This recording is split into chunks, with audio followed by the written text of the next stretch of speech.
So today on our client, we are doing the Barrett Revitalizing Facial. Then we're gonna go in and do some extractions as well.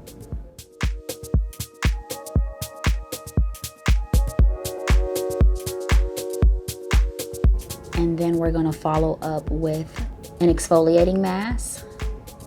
We're focusing on double cleansing the skin, adding steam to really help open the pores.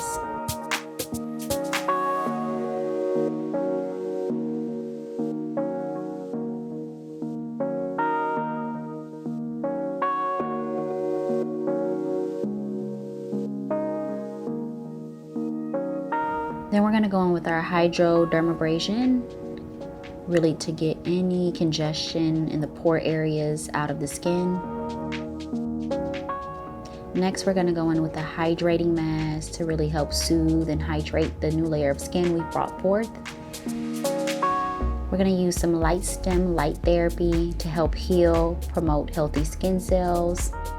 Overall, just help nourish the skin.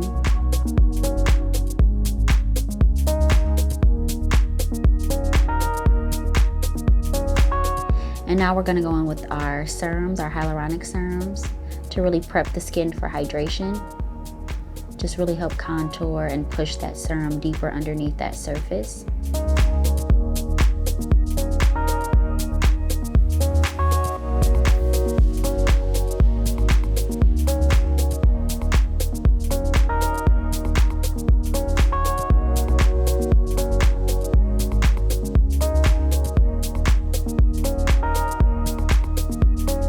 Beautiful glow for our client.